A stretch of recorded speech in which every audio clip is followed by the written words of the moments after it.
आवाज आ रही है? Yes sir.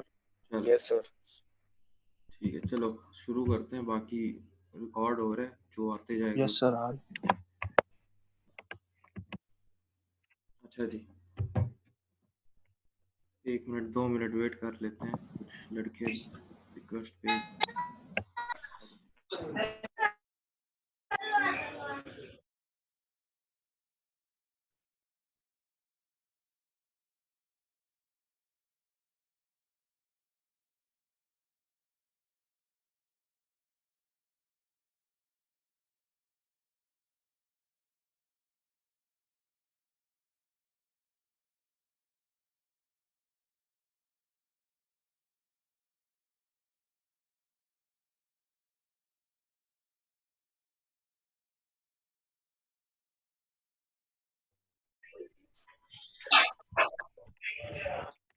अच्छा जी, यहाँ तक हमने कर लिया था पिछले लेक्चर में, कल जो किए कि हमने थर्ड प्रॉब्लम सॉल्व किया था फ्रिक्शन का, जिसमें हमने इम्पेंडिंग मोशन निकाला था और एक टू द राइट साइड, और ये बताया था स्मॉलेस्ट पी की वैल्यू क्या होगी, जो कि लेफ्ट साइड पे काइनेटिक मोशन का मूवमेंट कॉज करेगी, जिसमें फ्रिक्शन जो होगी वो काइनेटिक होगी।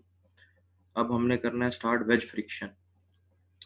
अब वो फ्रिक्शन जो सिंपल हम पढ़े थे, अब वेज फ्रिक्शन क्या होती है जी? वेज बेसिकली एक सिंपल पर्पस क्या होता है वेज का? दो डिफरेंट पीसीज में किसी चीज़ को काटना, अलग करना।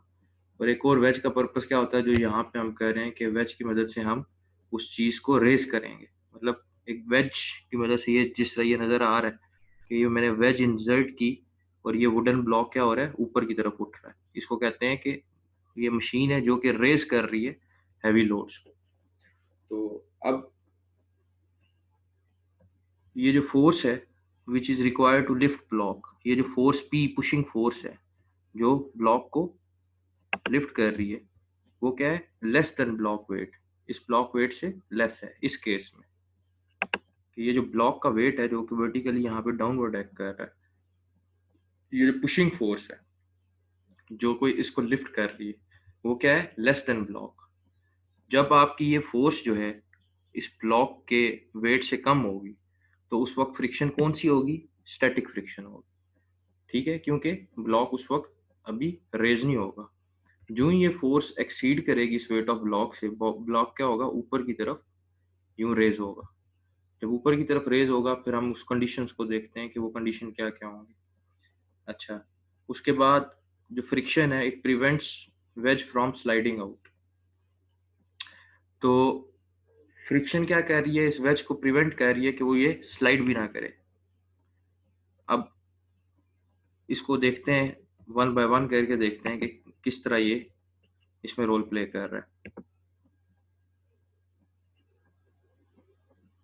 अब हमने क्या करना है जी इसमें? बेसिकली वो क्या हमसे करवाना चाह रहे हैं यहाँ पे, वो ये कह रहा है कि ये कितनी फोर्स मिनिमम में इस पे इंसर्ट करूँ, इस वेज पे, इस वेज को कितनी फोर्स के साथ इसको पुश करूँ, ठीक है, इस डायरेक्शन में कि ये ब्लॉक क्या हो जाए? रेज हो जाए। Block raise upward, the minimum force required to raise block, वो फोर्स बेसिकली मैंने फाइंड करनी है। अच्छा, अब इसका तरीका क्या होता है जब ये वेज फ्रिक्शन निकालनी है? अब दो बॉडीज हैं, देखो, एक ये नीचे बॉडी है जिसको उसने डी का नाम दिया, एक ये जो क्या नाम है, बॉडी ए है, ब्लॉक है, उसको ए का नाम दिया, और सी का नाम दिया उसने इस वेज को, ये जो वेज इंसर्ट कर रहा है। तो वेज दो बॉडीज के दरमियान में, बॉडी डी और बॉडी ए। बॉडी ए क्या है? ब्लॉक है, ठीक है। अब ये वेज जो है उसको उसने नाम दिया सी का। अब फ्री बॉडी डायग्राम बनाता हूँ मैं अलग अलग करके और अलग अलग शो कराता हूँ। पहले सबसे पहले मैंने फ्री बॉडी डायग्राम बनानी है इस ब्लॉक की। तो मैंने क्या किया, इस ब्लॉक को रखा साइड पे, ये ब्लॉक में ले आया साइड पे। अब देखो, वही लास्ट टाइम भी मैंने बताया था कि ये वेट जो है वो वर्टिकली डाउनवर्ड एक्ट करेगा। ये वेट ब्लॉक का वर्टिकली डाउनवर्ड एक्ट करेगा। एक नॉर्मल फोर्स जो कि इसकी सरफेस के परपेंडिकुलर जो काउंटर बैलेंस कर रही है वेट को, नॉर्मल फोर्स क्या है? जो इस वेट को काउंटर बैलेंस कर रही है, ठीक है, वो परपेंडिकुलर इसकी इस सरफेस के वो एक्ट करेगी in the upward direction, opposite to the direction of weight. अच्छा, अब हो क्या रहा है, ये जो वेज है ना, ये ट्राई कर रहा है, ये वेज क्या ट्राई कर रहा है, इस ब्लॉक को ऊपर की तरफ इस डायरेक्शन में, अपवर्ड डायरेक्शन में रेस करने की ट्राई कर रहा है। ठीक है, इसको ये अपवर्ड डायरेक्शन में रेस करने की ट्राई कर रहा है, ये ब्लॉक सही हो गया। अब जब ये वेज इंसर्ट करोगे, ब्लॉक की कोशिश होगी, मतलब ब्लॉक क्या करेगा, ब्लॉक ऊपर की तरफ, ये क्या ट्राई कर रहा है कि ब्लॉक रेज हो इन अपवर्ड डायरेक्शन। अब ये जो सरफेस है, ये सरफेस, इस सरफेस, ये फ्रिक्शन, ये सरफेस क्या कर रही है, ब्लॉक पे फ्रिक्शन लगा रही है, फ्रिक्शन फोर्स लगा रही है, उस ब्लॉक की अपवर्ड मूवमेंट को रोक रही है, जो कि जिसकी डायरेक्शन क्या है, ये डाउनवर्ड डायरेक्शन। ठीक है, ब्लॉक रेज हो रहा है ऊपर की तरफ और फ्रिक्शन फोर्स लग रही है इधर नीचे की तरफ, जो कि ये शो हुई है, ये ठीक हो गया। अब दूसरा, ये जो वॉल है ना, ये वॉल क्या करेगी, इस ब्लॉक पे एक नॉर्मल फोर्स लगाएगी, जिस तरह ये वेज जो है इस ब्लॉक पे एक नॉर्मल फोर्स लगा रहा था इन अपवर्ड डायरेक्शन। इस तरह ये जो वॉल है, वॉल की साइड, कोई वॉल समझ लो या कोई बैरियर समझ लो, ये वॉल क्या कर रही है, ये भी एक नॉर्मल फोर्स लगा रही है, किस डायरेक्शन में, इस डायरेक्शन में, जिस डायरेक्शन में मैंने एरो बनाया है ब्लॉक को। अब ये क्या कर रही है, ये इसकी इसकी ट्राई ये है कि ब्लॉक क्या करे, इस डायरेक्शन में मूव करे। अब ये जो नीचे वाली वेज है, वो क्या करेगी, वो फ्रिक्शन फोर्स लगाएगी इसकी ऑपोजिट डायरेक्शन में, इस डायरेक्शन में, ये जो फ्रिक्शन फोर्स है, जो कि ब्लॉक की इस लेफ्ट वर्ड मूवमेंट को रोकने की ट्राई करेगी, F2। अब मैंने क्या किया, सबसे पहला काम क्या किया, सिंपल, मैंने फ्री बॉडी डायग्राम बनाई अलग अलग केसेस की। एक केस ले लिया मैंने, ये ब्लॉक का, जिसको मैंने नंबर 1 कह दिया, ये नंबर 1। ठीक है, दूसरा मैंने केस, दूसरी जो डायग्राम बनाऊंगा, ये नंबर 2, जो वेज है, जो इस ब्लॉक को रेस करने की कोशिश कर रहा है, ये वाला, ये नंबर 2। ठीक है, अभी सबसे पहले मैं नंबर 1 फ्री बॉडी डायग्राम को एक्सप्लेन कर रहा हूँ। नंबर 1 ये वाली, तो ये वाली, उसको मैंने क्या किया, सिंपल बनाया और मैंने कंपोनेंट शो कर दिए। एक, इस ब्लॉक का वेट जो है वो वर्टिकली डाउनवर्ड एक्ट कर रहा है, ये वेट वर्टिकली डाउनवर्ड एक्ट कर रहा है। एक नॉर्मल रिएक्शन, इसका काउंटर बैलेंस जो फोर्स है, नॉर्मल रिएक्शन इस सरफेस के परपेंडिकुलरली अपवर्ड डायरेक्शन में एक्ट कर रही है। अब ये ब्लॉक वेज क्या करेगा, वेज ये ट्राई करेगा ब्लॉक को रेस करने की, क्योंकि वेज बेसिकली, ये जो वेज है, ये सिंपल मशीन है जो कि हैवी लोड को रेस करता है। तो यहाँ पे वो ब्लॉक को रेस करेगा, जब वो ब्लॉक को रेस करेगा तो ये जो बैरियर आ रहा है, ये वॉल है कोई, या कोई साथ कॉन्टेक्ट, पॉइंट ऑफ कॉन्टेक्ट है, कोई भी बैरियर है, उसकी कोशिश क्या होगी, वो फ्रिक्शन इंसर्ट करेगा ब्लॉक पे, उसको रोकेगा, वो फ्रिक्शन डाउनवर्ड डायरेक्शन में इंसर्ट होगा, और यही वॉल इस ब्लॉक के परपेंडिकुलरली एक नॉर्मल रिएक्शन फोर्स लगाएगी N1।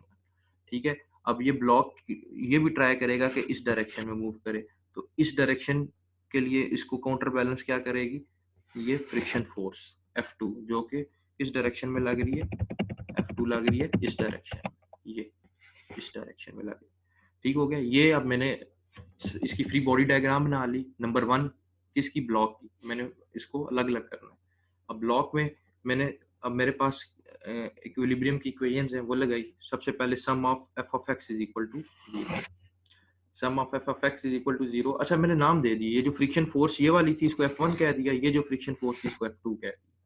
ठीक है, अब ये जो नॉर्मल क्या नाम है रिएक्शन था, इसको N1 कह दिया, और यहाँ पे जो नॉर्मल रिएक्शन था इसको N2 कह दिया, और वेट W मैंने इसको डिस्टिंग्विश कर दिया, डिफरेंशिएट कर दिया। इन 1A लिख दो, NA लिख दो, NB लिख दो, कुछ भी लिख दो, जैसे इसको डिफरेंशिएट कर दी।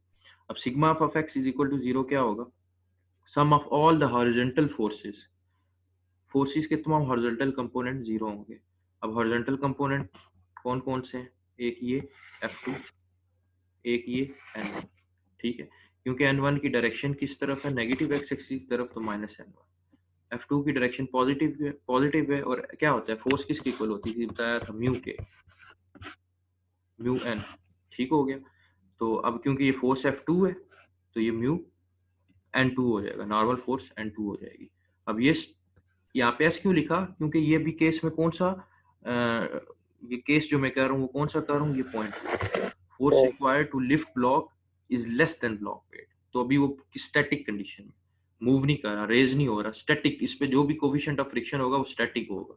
Once this block raises upward तो ये फ्रिक्शन क्या हो जाएगा, काइनेटिक हो जाएगा, क्योंकि अभी मेरी जो कंडीशन है वो क्या है कि ब्लॉक जो है उसका जो फोर्स लग रही है, पुशिंग फोर्स जो लग रही है वो लेस है ब्लॉक के वेट से। ठीक हो गया। तो यहाँ पे ये F2 is equal to mu s N two. तो मेरी जो sum of horizontal component of forces ये एक N1 थी जो कि नेगेटिव डायरेक्शन में, और सेकेंडली इस डायरेक्शन में लग रही है दिस F2 फोर्स, और F2 किसके इक्वल है, म्यू एस इंटू N2। तो minus N1 plus mu S into N2 is equal to 0। और दूसरी मेरी क्या है जी, दूसरी है मेरी sum of all the vertical component of forces. Vertical component of forces कौन कौन से, एक मेरे पास ये वेट है जो कि डाउनवर्ड डायरेक्शन में एक्ट कर रहा है माइनस डब्ल्यू। दूसरा मेरे पास क्या है, ये N2 है जो कि अपवर्ड कर रहा है प्लस N2। तीसरी मेरे पास क्या है, तीसरी मेरे पास ये फ्रिक्शनल फोर्स है, फ्रिक्शनल रेजिस्टेंस है जो कि डाउनवर्ड एक्ट कर रही है, और डाउनवर्ड F1 है तो F is equal to mu N. ठीक हो गया। तो F ये कौन सा था, ये 1, इसको मैंने कहा हुआ है N1, और अभी भी कौन सी है, फ्रिक्शन, स्टैटिक फ्रिक्शन।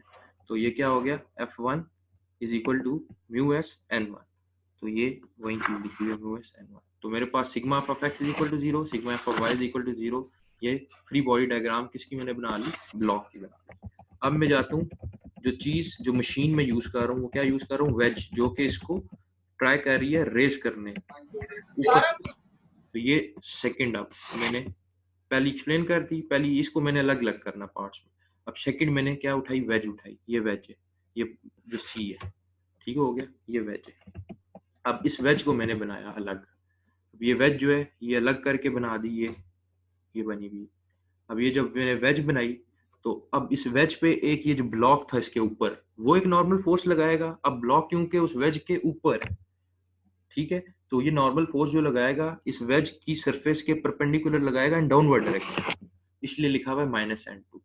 ठीक है। और नीचे जो एक बॉडी पड़ी हुई है, ये बॉडी डी, जो इंक्लाइन बॉडी है, ठीक है, वो क्या करेगी, वो इस जो नॉर्मल फोर्स लगाएगी वो अपवर्ड डायरेक्शन में लगाएगी, क्योंकि नीचे सरफेस हॉरिजॉन्टल नहीं है। देखो नीचे अगर हॉरिजॉन्टल सरफेस होती ना तो नॉर्मल फोर्स लगती बिल्कुल उसके परपेंडिकुलर। अब क्योंकि जो निचली सरफेस है वेज की, ठीक है, वो क्या है, इंक्लाइंड है, तो इस इंक्लाइंड सरफेस के नॉर्मल फोर्स क्या लगेगी, परपेंडिकुलर, जो कि इस तरह बनती है। ठीक है, इसलिए ये जो N3 बना हुआ है ना, ये थोड़ा सा स्लांटेड है, बिल्कुल 90 डिग्री पे, 90 डिग्री पे है इस सरफेस के। ठीक है, इस सरफेस के किस डिग्री पे, 90 डिग्री पे। तो ये मैंने N3 की जो है ना डायरेक्शन शो कर दी, जो कि क्या है, जो ये नीचे वाली जो बॉडी है, ये बॉडी डी इस वेज पे लगा रही है नॉर्मल रिएक्शन। ठीक है, और ये N2 क्या है, माइनस N2 इसलिए लिखा क्योंकि डाउनवर्ड डायरेक्शन में ये ब्लॉक लगाएगा इस वेज पे नॉर्मल रिएक्शन डाउनवर्ड, क्योंकि ये सरफेस ऊपर वाली सरफेस क्या थी, बिल्कुल हॉरिजॉन्टल थी, दैट्स वाई ये 90 डिग्री इसका ये बनता है, दैट्स वाई इसकी डायरेक्शन सीधी है। और नीचे वाली सरफेस क्योंकि स्लांटेड सरफेस थी इसलिए इसके 90 डिग्री पे यूं करके ये उसने नॉर्मल रिएक्शन शो करा दी। ठीक है, एक N2 हो गया, एक N3 हो गया, जहाँ पे समझना है मुझे रोकना है। अच्छा, उसके बाद अब सीन क्या है जी, ये वेज जो है वो, ये पुशिंग फोर्स लग रही है ना वेज पे, एक पुशिंग फोर्स लगा रहे हो, वेज को पुश कर रहे हो आगे की तरफ। जब वेज को आगे की तरफ पुश करोगे, ये ब्लॉक जो है ऊपर वाला, ब्लॉक की ऊपर वाली सरफेस इस वेज की अपर सरफेस जो है उसको एक रेजिस्टेंस क्रिएट करेगी, ये ब्लॉक की बॉटम सरफेस रेजिस्टेंस क्रिएट करेगी, इस वेज को इस तरफ मूव होने से रोकेगी। तो रेजिस्टेंस जो फ्रिक्शन फोर्स होगी वो किस तरफ लगेगी, इसके पॉइंट ऑफ कांटेक्ट पे, इस जगह, जो कि ये शो की गई है F2। ठीक है, जो कि कौन लगा रहा है, वेज की टॉप सरफेस पे, ये ब्लॉक लगा रहा है इस वेज की टॉप सरफेस पे इस डायरेक्शन में। इस डायरेक्शन में क्यों, क्योंकि पुशिंग फोर्स की डायरेक्शन क्या है, फॉरवर्ड, पुशिंग फोर्स की डायरेक्शन राइटवर्ड। तो फ्रिक्शन फोर्स किस तरफ लगेगी, लेफ्ट। और ये फोर्स कौन लगाएगा, ये ऊपर वाला जो ब्लॉक है वो लगाएगा, वो रेजिस्टेंस क्रिएट करेगा इस वेज को मूव ऑन। सिमिलरली क्योंकि ये सैंडविच था, ये एक सैंडविच था, ये जो वेज था किसके दरमियान, बॉडी ए और बॉडी डी के दरमियान, तो जो बॉडी डी है नीचे वाली वो भी एक फ्रिक्शन फोर्स लगाएगी। ठीक है, वो फ्रिक्शन फोर्स क्योंकि ये सरफेस नीचे इंक्लाइंड थी, स्लांटेड थी, हॉरिजॉन्टल नहीं थी, तो फ्रिक्शन फोर्स जो लगेगी वो भी इस स्लांटेड डायरेक्शन में लगेगी, इंक्लाइंड डायरेक्शन में लगेगी, जो कि ये F3। ठीक है, नाम दे दिया क्योंकि ये F1 था, ठीक है, इसको F2 कह दिया। F2 यहाँ पे भी F2 था, F2 इसलिए था क्योंकि ये ब्लॉक लगा था, फ्रिक्शन ब्लॉक की वजह से। यहाँ पे भी F2 होगी, ये एक थर्ड फ्रिक्शन आ गई जो कि पहले केस नहीं था, इसलिए इसको उसने दे दिया नाम F3 का। सिमिलरली ये चार मैंने शो करा दिए कंपोनेंट्स। अब इसमें भी हम लगाएंगे एक sum of horizontal component equal to 0, sum of all the vertical forces जो हैं वो इक्वल टू 0 लगाएंगे इसमें। अब सबसे पहले सम ऑफ हॉरिजॉन्टल कंपोनेंट। अब हॉरिजॉन्टल कंपोनेंट फोर्स का एक ये है जो कि राइट वर्ड लग रहा है प्लस पी। दूसरा क्या है, दूसरा ये F2 है जो कि लेफ्ट वर्ड लग रहा है तो -2। तीसरा क्या है N3, this N3। N3 as it is नहीं लिखूंगा मैं। क्यों N3 इसलिए नहीं लिखूंगा क्योंकि N3 जो है वो इंक्लाइंड सरफेस का कंपोनेंट है ये। ठीक हो गया। अब इसको मैं क्या करूंगा, इसको मैं सबसे पहला काम ये करूंगा, मैं इसको रिजॉल्व करूंगा। इसका एक कंपोनेंट ये बन गया और एक कंपोनेंट ये बन गया। ये एंगल हो गया थीटा, क्योंकि थीटा मुझे 6 डिग्री गिवन था, तो ये एंगल क्या है 6 डिग्री। ठीक हो गया।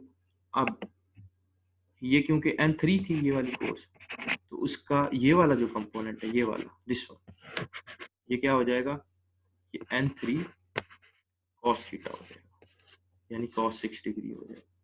और इसका ये जो नीचे वाला कंपोनेंट है ये क्या हो जाएगा N3 sin 6 डिग्री। अब यहाँ पे हॉरिजॉन्टल कंपोनेंट कौन सा है, हॉरिजॉन्टल कंपोनेंट मेरे पास ये वाला है, ये। ठीक है, तो हॉरिजॉन्टल कंपोनेंट क्या है N3 इंटू साइन 6 डिग्री। यही चीज लिखी हुई है उसने N3 को, N3 is equal N3x is equal to N3 sin 6 degree. अब आगे आते हैं। अब आगे जो है वो है कंपोनेंट फोर्स का कंपोनेंट। ठीक है, ये वाला फोर्स का कंपोनेंट। ठीक है, F3x। अब क्योंकि फोर्स भी यूं इंक्लाइंड है, सही हो गया। अब ये ऊपर वेज की सरफेस है, मतलब ये था ऐसे, ये वेज की सरफेस में बना देता हूँ यूं करके, ये वेज ये। ठीक है, फोर्स लग रही है ये इसके ऊपर ये। ठीक है, अब इसका एक कंपोनेंट ये होगा, थोड़ी सी फिगर को बड़ा कर देते हैं ताकि ये सही बने। ये फोर्स लग रही है फ्रिक्शन फोर्स F3 इस डायरेक्शन, इसका एक कंपोनेंट ये होगा और एक ये होगा, और ये एंगल है थीटा। ठीक है, यानी कि यूं का ये थीटा जो कि 6 डिग्री। इसका तो ये फिर ये F3 था, यानी ये चीज क्या थी, ये F3 थी। तो ये नीचे वाली चीज क्या होगी, ये होगी F3 cos थीटा, यानी cos 6 डिग्री। और ये वाली क्या हो जाएगी F3 sin 6 डिग्री। ठीक हो गया। अब मुझे किस कंपोनेंट से गर्ज है, मुझे जिस कंपोनेंट से गर्ज है वो ये होगा, क्योंकि मैं sum of f of x is equal to 0 कर रहा हूँ। तो वो कंपोनेंट कौन सा है, F3 into cos 6 degree. F3 into cos 6 degree. F3 किसके इक्वल था जी, F3 ये इसके इक्वल था, म्यू s इंटू N3। तो मैंने लिख दिया म्यू s इंटू N3। अब आगे आता हूँ, sum of vertical force is equal to 0। Vertical forces कौन कौन सी है जी इस फिगर में, एक तो होगी ये वाली -N2, लिख दिया जी -N2। ठीक है जी। सेकंड मेरे पास वर्टिकल कंपोनेंट कौन सा है, N3 का, ये N3 था। अब N3 का ये वाला जो कंपोनेंट था, N3 का ये वाला कंपोनेंट ये, ठीक है, ये वाला कंपोनेंट जो कि मैंने रिजॉल्व किया था, वो कौन सा कंपोनेंट है, N3 cos 6 degree, N3 cos 6 degree. Similarly ये फोर्स इंक्लाइंड थी, इंक्लाइंड सरफेस पे जो लग रही थी, इसका कौन सा कंपोनेंट होगा, इसका वर्टिकल कंपोनेंट कौन सा है, इसका वर्टिकल कंपोनेंट ये वाला है, यानी ये वाला F3 into sine 60, F3 into sine 60। Direction वो देख लेना कि अगर डायरेक्शन राइट वर्ड है तो पॉजिटिव, लेफ्ट वर्ड है तो नेगेटिव। क्योंकि F3 किसके इक्वल था, F3 इसके इक्वल था, म्यू एस इंटू N3। तो यहाँ पे मैंने पुट कर दिया म्यू एस इंटू N3। तो इस तरह हम वेज फ्रिक्शन को डील करते हैं जब सैंडविच है वेज दो बॉडीज के दरमियान। जो कौन कौन सी दो बॉडीज हैं जी, इसमें दो बॉडीज जो हैं वो है एक ए बॉडी और एक है बॉडी बी। ठीक है, जो बॉडी ए है वो ब्लॉक था जो रेज कर रहा है वेज जिसको अपवर्ड, और स्टैटिक कंडीशन में एक बॉडी है डी जिसके ऊपर वेज पड़ा। ठीक है, तो मैंने क्या किया, मैंने जो जो कंपोनेंट्स है उनको अलग किया, जिस तरह एक ब्लॉक है उसको अलग किया और इस वेज को अलग किया, और इनको अलग करने के बाद मैंने इनकी फ्री बॉडी डायग्राम बनाई और उसको अलग अलग सॉल्व किया। ठीक है, इसके अलग कंपोनेंट्स निकाले, इसके अलग कंपोनेंट्स निकाले। तो ये बेसिकली इस वेज की फ्रिक्शन का कॉन्सेप्ट है कि हम वेज की जो है के केस में हम फ्रिक्शन को कैसे डील करते हैं। अगला केस है जी लेडर फ्रिक्शन। हर बंदे ने जी देखी होगी लेडर, क्यों यूज होती है, पर्पस भी पता होगा।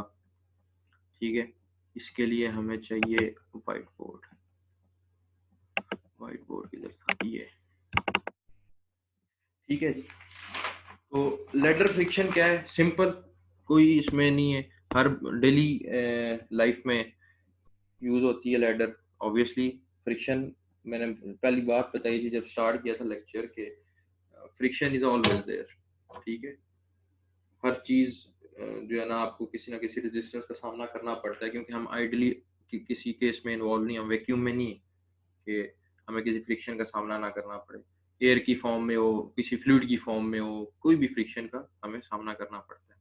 अब लेडर का केस है, लेट्स सपोज मेरे पास ये एक वॉल है, ठीक है, और ये एक फ्लोर है, ये फ्लोर है,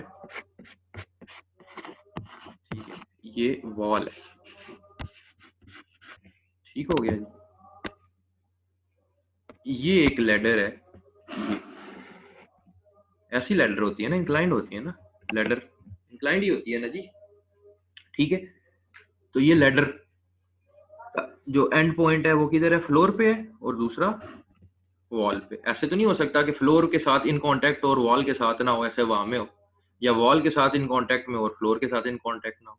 तो इस तरह लेडर की डायरेक्शन है इंक्लाइंड, इसी एंगल पे जो है ना, कोई भी एंगल, अब कोई भी एंगल है, लेट्स सपोज कोई भी एंगल 30 डिग्री में कह देता हूँ, या थीटा कह देता हूँ, थीटा डिग्री एंगल है जिसपे ये लेडर इस तरह कांटेक्ट है with floor and with wall.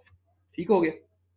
अब लेडर की जो ये बॉटम सरफेस है, ये जहाँ पे ये जो पॉइंट जहाँ पे ये इन कांटेक्ट है, इस जगह ये जो फ्लोर है वो क्या लगाएगा, एक नॉर्मल फोर्स लगाएगा इन परपेंडिकुलर डायरेक्शन, इस डायरेक्शन में क्या लगा रहा है, नॉर्मल फोर्स लगा रहा है।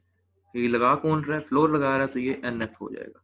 अब इस डायरेक्शन में एक परपेंडिकुलर फोर्स लगाएगी वॉल इस लेडर की अपवर्ड डायरेक्शन में, जो कि है NW। ठीक हो गया।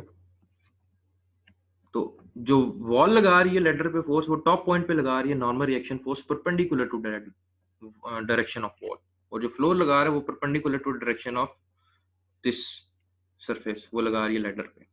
अब सीन ये होगा कि यहाँ पे लेडर पे कोई लोड आता है, कोई वर्कर लेडर के ऊपर चढ़ता है, ठीक है, या लेडर अभी भी पड़ी हुई है तो कम होगी इसमें रेजिस्टेंस, लेकिन होगी।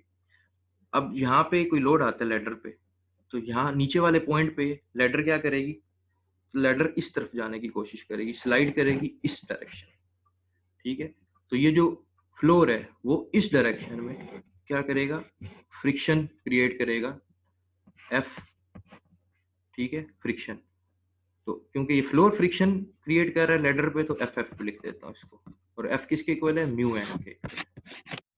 ठीक है, तो ये म्यू F है जो फ्लोर फ्रिक्शन क्रिएट कर रहा है, और ये नॉर्मल रिएक्शन फोर्स जो फ्लोर लगा रहा है। सिमिलरली इस पॉइंट पे क्या होगा, इस पॉइंट पे अगर जब लोड आएगा तो लेडर क्या करेगा, स्लाइड करने की कोशिश करेगा। अगर लेट्स सपोज लेडर में स्लाइडिंग होती है तो कहाँ पे होगी, डाउनवर्ड डायरेक्शन में स्लाइड करने की कोशिश करेगा, नीचे की तरफ जाने की कोशिश करेगा। तो फ्रिक्शन जो वॉल क्रिएट करेगी, जो उसको डाउनवर्ड उसकी डाउनवर्ड मूवमेंट को रोकेगी, वो अपवर्ड डायरेक्शन में लगेगी। ठीक है, क्योंकि लेडर की कोशिश क्या होगी, लेडर की टॉप सरफेस की जब अगर उसने स्लाइड किया तो वो डाउनवर्ड स्लाइड करने की कोशिश करेगी, और इस तरफ जब उसने स्लाइड किया तो वो राइटवर्ड स्लाइड करने की कोशिश करेगी। ठीक हो गया। तो जब वो राइटवर्ड स्लाइड करने की कोशिश करेगी तो फ्रिक्शन फोर्स कहाँ लगेगी, इस डायरेक्शन में लगेगी। और यहाँ पे जब वो डाउनवर्ड आने की कोशिश करेगी तो फ्रिक्शन फोर्स उसके अपोजिट डायरेक्शन में लगेगी, अपवर्ड। तो यहाँ पे जो फ्रिक्शन फोर्स है, ठीक है, यहाँ पे जो फ्रिक्शन फोर्स है वो क्या है, एफ डब्ल्यू जो वॉल लगा रहा है वो किसके इक्वल है, म्यू एन, यानी mu into W into N into W. ठीक है, ये सिंपल। और दूसरी एक बात रहेगी कि लेडर का जो वेट है वो किधर एक्ट होगा, उसके बिल्कुल वर्टिकली डाउनवर्ड, डब्ल्यू यहाँ पे वेट उसका नीचे डाउनवर्ड एक्ट हो रहा होगा, और लेडर की यहाँ से यहाँ तक क्या लेंथ, इंक्लाइन लेंथ। और यहाँ तक अगर मैं बात करूँ उसके जहाँ पे वेट वर्टिकली डाउनवर्ड एक्ट कर रहा है तो ये L/2 है और ये L/2। ये सिंपल केस था लेडर का। इसमें क्या है, दो तीन बातें समझने वाली थी कि लेडर के दो एंड्स हैं, एक विद फ्लोर इन कांटेक्ट है और दूसरा जो है विद वॉल इन कांटेक्ट है। जो विद फ्लोर इन कांटेक्ट है वहाँ पे एक नॉर्मल रिएक्शन फोर्स लगेगी अपवर्ड डायरेक्शन में, क्योंकि अगर स्लाइडिंग हुई तो ये डाउनवर्ड जो है वो, और एक बात इसमें ये है कि अगर डाउनवर्ड पोर्शन स्लाइड करेगा तो अपवर्ड भी करेगा, ऐसा नहीं होगा कि सिर्फ डाउनवर्ड करे और ऊपर जो है ना वो अपनी जगह पे रहे। ये वेल्डेड तो नहीं है ना, ये चीज वेल्ड तो नहीं हुई ना। अगर ये यहाँ से मूवमेंट ऊपर की इस साइड पे होगी तो यहाँ पे मूवमेंट नीचे की तरफ होगी ऑटोमेटिकली, यानी दोनों जो है ना अकम्पनाय करेंगे एक दूसरे को। ये नहीं होगा कि एक पोर्शन स्लाइड करे और दूसरा फिक्स रहे, या ये पोर्शन नीचे की तरफ है और ये फिक्स रहे। तो अगर एक चीज स्लाइड करेगी तो दूसरी जो दूसरा पोर्शन है उसमें भी स्लाइडिंग होगी। तो ये जब स्लाइड करेगा तो ये इस डायरेक्शन में स्लाइड करेगा तो फ्रिक्शन इस डायरेक्शन में लगेगी, ये नीचे की तरफ स्लाइड करने की कोशिश करेगा तो फ्रिक्शन अपवर्ड लगेगा, नॉर्मल रिएक्शन फोर्स है। तो ये बेसिकली है लेडर फ्रिक्शन, इसको हम कहते हैं लेडर फ्रिक्शन। अच्छा,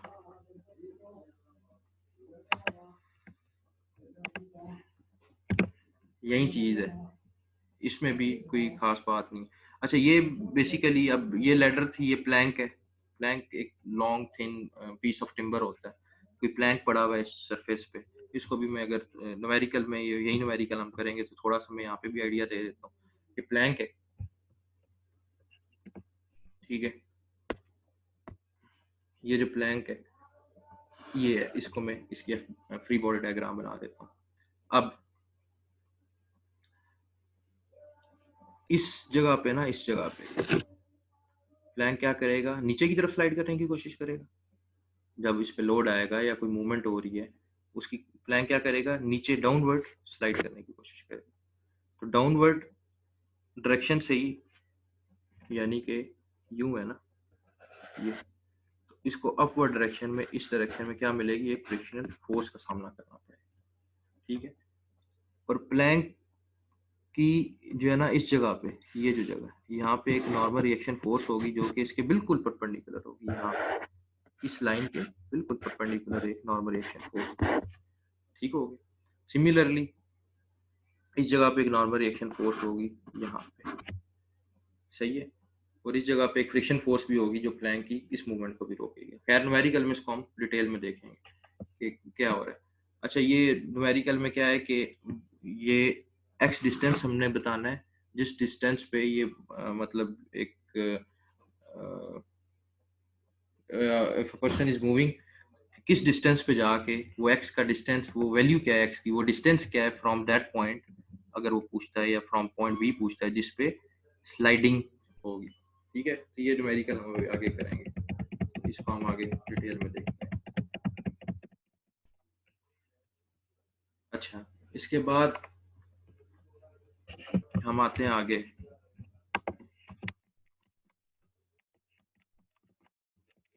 व्हील फ्रिक्शन। ये भी एक बड़ा इंपॉर्टेंट टॉपिक है। व्हील फ्रिक्शन, रोलिंग फ्रिक्शन मैंने बताया था, अभी हम स्लाइडिंग के केस पढ़ते रहे हैं, अब ये जरा रोलिंग है, इसका कॉन्सेप्ट ले लेते हैं कि रोलिंग बेसिकली क्या होता है, रोलिंग रेजिस्टेंस क्या होती है, व्हील फ्रिक्शन क्या होती है। मैंने बताया था कि स्लाइडिंग की एग्जांपल भी दी थी कि आप जब लिखते हो तो पेंसिल और पेपर के दरमियान जो फ्रिक्शन होती है वो स्लाइडिंग फ्रिक्शन है। एक बंदा हॉकी खेल रहा है तो वो बॉल को रोल कर रहा है ना, तो उस बॉल और ग्राउंड के दरमियान क्या है, रोलिंग फ्रिक्शन। गाड़ी मूव कर रही, टायर और रोड के दरमियान क्या है, रोलिंग बेसिकली उसको जो सामना करना पड़ेगा जिस फ्रिक्शन का, उसको हम कहते हैं रोलिंग फ्रिक्शन। खैर, इसके लिए भी मैं जाता हूँ व्हाइट बोर्ड पे, जस्ट समझाता हूँ सही।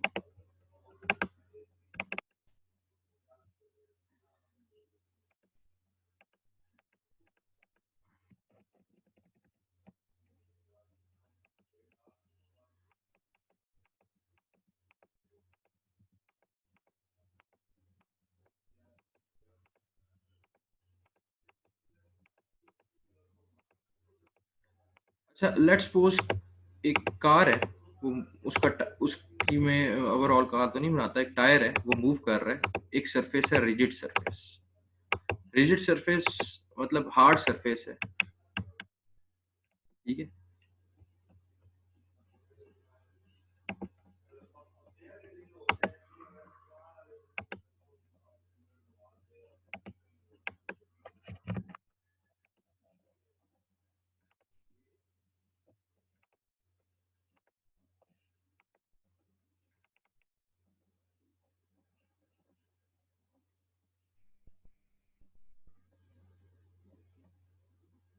ठीक है, ये एक सरफेस है, ये टायर।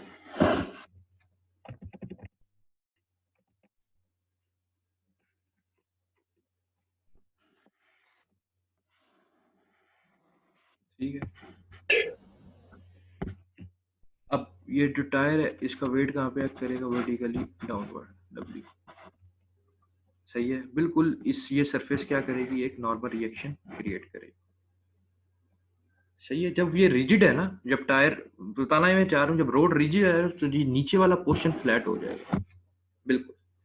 ठीक है, नीचे वाला पोर्शन क्या होगा, फ्लैट। अब ये नॉर्मल फोर्स का बेसिकली कॉन्सेप्ट क्या था, ये जो नॉर्मल फोर्स मैंने बताई भी थी, नॉर्मल फोर्स ये जो हम लेते हैं, जब ये सरफेस थी तो यहाँ पे नॉर्मल फोर्स, यहाँ पे नॉर्मल फोर्स, इस पॉइंट पे अलग फोर्स, इस पॉइंट पे अलग फोर्स, फिर इनका हम एक रिजल्टेंट निकालते थे, तो वो रिजल्टेंट क्या बनता था, वो रिजल्टेंट यहाँ पे कहीं बनता था सेंटर में आके, जिसको मैं कहता था लैम्प।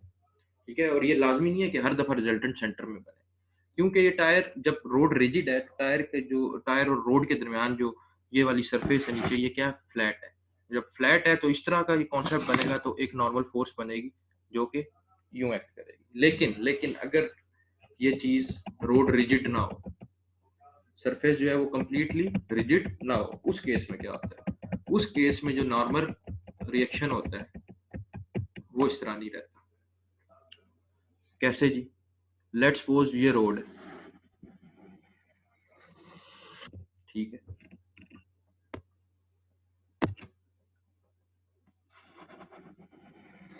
यूं करके कुछ हो जाएगा। अब रोड रिजिड नहीं है, यहाँ पे क्या होगी, डिफॉर्मेशन होगी। क्या होगी जी, डिफॉर्म होगी रोड नीचे से, यूं नीचे की तरफ डिफ्लेक्ट होगी। अब हुआ ऐसे, जब रोड डिफ्लेक्ट हुई, अब नॉर्मल रिएक्शन, क्योंकि नॉर्मल रिएक्शन होता है सरफेस के परपेंडिकुलर, यूं सरफेस ऐसे होती थी तो इसके 90 डिग्री पे होता था, ये 90 डिग्री होता था एंगल, ये 90 डिग्री होता है। अब क्योंकि ये सरफेस है डिफ्लेक्शन, मतलब कर्व्ड में, यूं कर्व, अब नॉर्मल रिएक्शन यूं तो नहीं होगा। इस पोर्शन को देखो तो इस पोर्शन पे परपेंडिकुलर ये बनता है, इस पे ये बनता है, इस पे ये बनता है, इस पे ये बनता है, इस पे ये बनता है, इस पे ये बनता है। अब तो जरा कर्व पोर्शन बन गया। ठीक है, मोशन जो है ना इस साइड पे, जो टायर की मोशन है, जो कार की मूवमेंट है, वो राइटवर्ड है। अब हुआ ऐसे कि जो अब यहाँ पे बनेगी यूं, यहाँ पे नॉर्मल यूं, यूं, यूं, यूं, यूं करके कुछ ऐसे बने। ठीक है, तकरीबन ये कोई सीन बनेगा इस तरह करके, यानी कि जब मैं इसकी यूं शेप बनाऊंगा तो ये यूं करके कोई शेप बनेगी जी। ठीक है, अब क्योंकि टायर मूव कर रहा है, देखो इस तरफ, इस डायरेक्शन, ये वाली डायरेक्शन, तो जिस डायरेक्शन में टायर मूव कर रहा है ना, इस साइड पे यानी राइट साइड पे डिफॉर्मेशन होगी। डिफॉर्म मतलब जो शेप जो उसकी डिफॉर्म हो रही है, यहाँ पे रोड में जो डिफ्लेक्शन हो रही है वो होगी ज्यादा। ठीक है, यहाँ पे इस साइड पे क्या होगी, यहाँ पे जो नॉर्मल रिएक्शन बनेगा, मैं दो नॉर्मल रिएक्शन अलग बना रहा हूँ, इस साइड पे जो नॉर्मल रिएक्शन बनेगा उसको मैं कहूंगा deformation, normal reaction due to deformation. अब देखो टायर मूव कर रहा है, जब टायर मूव करेगा, ये जो रोड का बैक रेयर